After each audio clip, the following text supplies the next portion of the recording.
Hey guys, welcome to episode number 347. Today is Tuesday, so I have another tank tip for you. And today I wanted to focus on this 30-gallon breeder aquarium. I got it used. It hasn't even been set up yet down here in the fish room, but I'm already in love with it.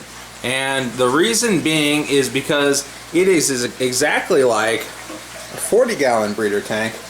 It's just 4 inches shorter. It has the same glass thickness.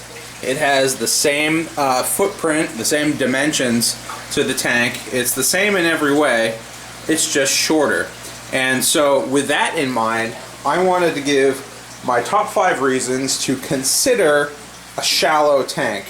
Now obviously there are times where a taller tank is helpful. These angelfish are in this 40-gallon breeder tank. They would much rather be in a taller tank. So there are definitely fish that enjoy taller tanks. And let's be honest, if it's a display tank, you probably want it to be taller as well. But if you're breeding fish, if you have a fish room, sometimes a shorter tank is actually better for a lot of reasons. So let's just go through those real quick. Number 1 is you need less light.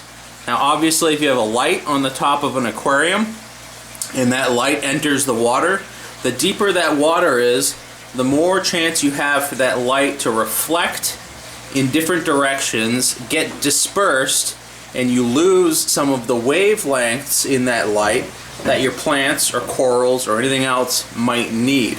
So what you have to do is you have to increase the number of lumens that you're putting into that aquarium. Now if you have a shallow tank, that means you need less light to accomplish the same thing. So essentially you're saving energy, which is always a good thing. Second thing is you get better flow. Because the tank is a lot shorter, you can put a power head on one end and it's going to blow all the way to the other end, and you're going to get really even flow within a tank. That's the same thing if you just have a bubble stone going.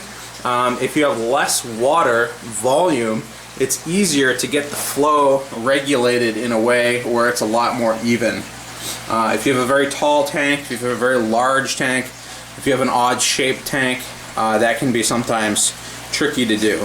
Number 3 is better air exchange. Now this is probably the best thing on the list in terms of the health of the animal, and essentially it's this.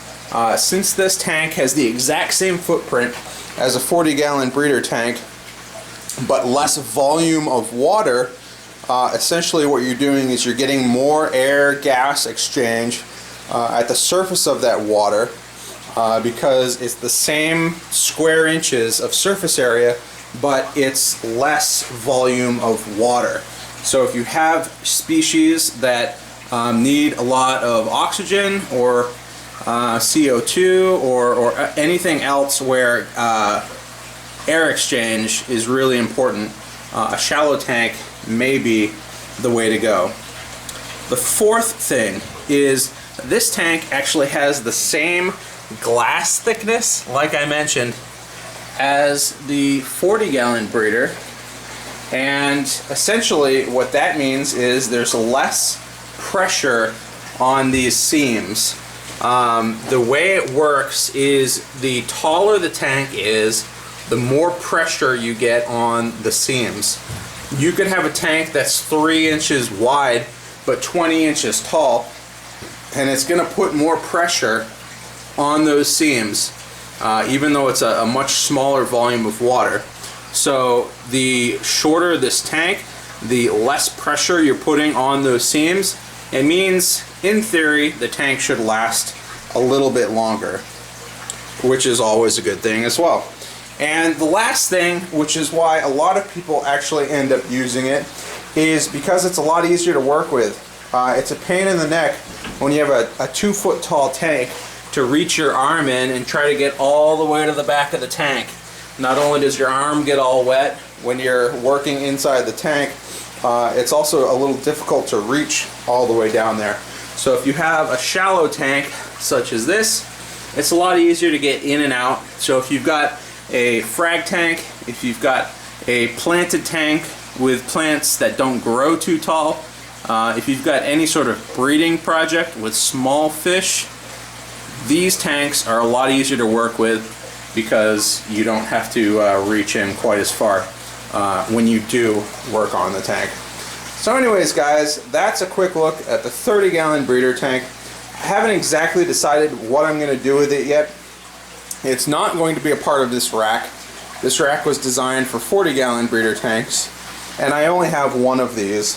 So a couple ideas I had was to set it up as a Daphnia tank, and another idea I had was to maybe experiment with a DIY LED grow light and try to grow some aquarium plants and see how that works out. If you have any ideas on how you think I should use this tank, let me know down in the comments. Hope you guys enjoyed, and I'll see you guys later.